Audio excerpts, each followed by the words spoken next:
প্রিয় ভুট্টা চাষি ভাইয়েরা, বেস্ট ক্রপ বা সেরা ফসল চ্যানেলের পক্ষ থেকে স্বাগত জানাচ্ছি আমি কৃষিবিদ মোহাম্মদ হাফিজুর রহমান। আজকে যে টপিকটা আলোচনা করব সেটা ভুট্টার ফুল দেখা দিলে শেষটা অত্যন্ত গুরুত্বপূর্ণ। কেন গুরুত্বপূর্ণ সে বিষয়ে আলোচনা করব। তো আমরা জানি ভুট্টা একটি মনোসেস প্ল্যান্ট, অর্থাৎ একই গাছে পুরুষ ফুল এবং স্ত্রী ফুল থাকে, কিন্তু পুরুষ ফুল থাকে উপরে একবারে উপরের দিকে, এবং কৃষি বিজ্ঞানের ভাষায় ভুট্টার পুরুষ ফুলকে ট্যাসেল বলা হয়। আর স্ত্রী ফুল থাকে গাছের নিচের দিকে, একে কপ বা মুসা বলা হয়। তো পুরুষ ফুলের কাজ হচ্ছে বাতাসের মাধ্যমে এটা পরাগায়ন ছড়ায় এবং যা পরাগায়নে সহযোগিতা করে।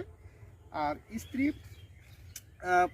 ফুলের যে মোসা থাকে, এই মোসার বাইরে যে সুতার মধ্যে অংশ থাকে তাকে সিল্ক বলা হয়। প্রত্যেকটা সিল্ক এক একটা স্ত্রী ফুলের হলো স্টিগমা। তো এই যে সুতার মঞ্চ বা অংশ বা সিল্কটা দেখা যাচ্ছে, এটা মোসার ভিতরে কোনো না কোনো একটি স্ত্রী ফুলের ডিম্বাণুর সাথে যুক্ত থাকে। এর কাজটা হচ্ছে কি, পুরুষ ফুল থেকে যে পরাগায়ন বাতাসের মাধ্যমে ছাড়বে, সেটা এই সিল্কের মাধ্যমে বা এই সুতার মধ্যে এই অংশের মাধ্যমে গ্রহণ করবে, এবং এই সুতার মাধ্যম দিয়ে যেই মোসার ভিতরে যে স্ত্রী ফুলের ডিম্বাণু থাকে সেটাকে নিষিক্ত করবে, অর্থাৎ পরাগায়ন ঘটবে। আর এই পরাগায়ন ঘটার জন্য ফুল থাকা অবস্থায় এই সিল্ক অংশটা ভিজা বা আঠালো থাকা অত্যন্ত গুরুত্বপূর্ণ। কোনো কারণে যদি এটা শুষ্ক থাকে, তাহলে এটা যে পুরুষ ফুল থেকে যে পরাগায়ন ছাড়বে সেটা আটকাতে পারবে না বা পুড়ে যাবে, ফলে পরাগায়ন ব্যাহত হবে, দানা উৎপাদন বা দানা গঠন কমে যাবে।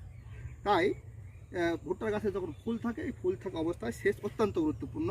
কোনো কৃষক ভাই যদি এই সময় সেচ না দেয়, তাহলে পরাগায়ন ব্যাহত হবে, ফলে ফল গঠন ঠিকমতো হবে না বা দানা গঠন ঠিকমতো হবে না, ফলে ভুট্টা ফলন কমে যাবে। তো ধন্যবাদ সবাইকে।